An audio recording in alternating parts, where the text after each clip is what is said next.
Hi students, welcome to another video of Smartly Learn. In this video, let's find the solution for the 10th question in exercise 5.2. Prove that the greatest integer function defined by the function f of x, where x is greater than 0 and less than 3, is not differentiable at x is equal to 1 and x is equal to 2. First, let's understand the definition of the function given by this expression f of x is equal to x. This square bracket in x, let's understand what will it look like. So if you say I put some value of x here, say it is 1, then f of x value will be equal to 1. However, if I put the value as 1.001, the value of f of x will still be 1. Reversely, if I put the value of x as 0.999, the value of f of x is equal to 0. So now let's understand, even if I have a decimal, I'm simply going to truncate all the decimal values and take it to the nearest integer. So in this case, I'm truncating, so it goes into 1. Here, if I truncate, the closest it goes is to 0. So 2 will be visualized as 2 here. If x is 2, then f of x is also 2. If it is 2.007, then it is still going to be 2. So this is how the function is defined. So let's look at it in terms of a variable. So if I put 1 plus h, it is going to look as 1. If I put 1 minus h, it is going to look like 0 because I'm going to do the truncating here. Then if it is 2 plus h, it is going to be 2. However, if it is 2 minus h, it is going to be equal to 1.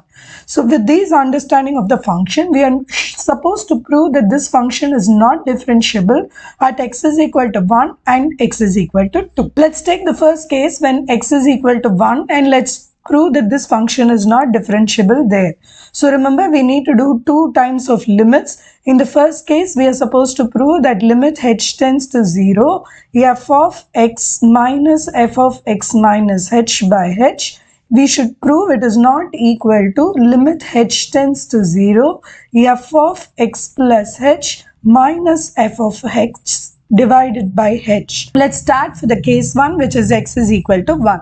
So limit h tends to 0, f of 1 minus f of 1 minus h, the whole thing divided by h. So this is limit h tends to 0, f of 1 will actually be 1 minus f of 1 minus h, we just found out that to be 0 divided by h. So this means limit h tends to 0, 1 by h. Therefore, this function is not defined at x is equal to 1. So, we will also cross-check with the right side. So, limit h tends to 0, f of x plus h minus f of x divided by h. So, in this case, x is going to be replaced with 1. So, limit h tends to 0, 1 plus h minus 1, the whole thing divided by h. So, this is limit h tends to 0, 1 minus 1 by h. Again, this is going to be 0. So, in this case, f of x is not differentiable at x is equal to 1 because you have two contradictory statements in both the cases.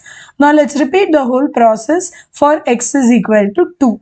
So let's start with the left side limits, then we'll calculate what is the value on the right side limit too.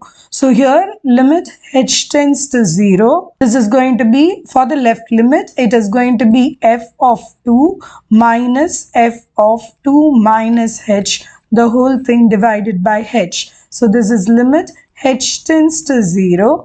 In f of 2 will be 2 minus, here it is going to be 1 divided by h. So it is 1 by h, limit h tends to 0, 1 by h, hence h is equal to 0. This function is undefined at this point.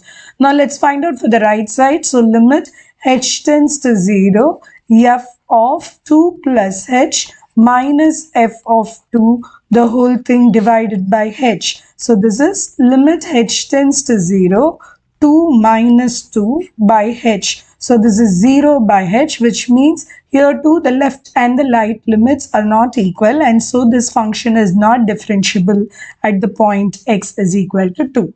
In the next video, we will find the solutions from questions in exercise 5.3. See you in the next video. Bye.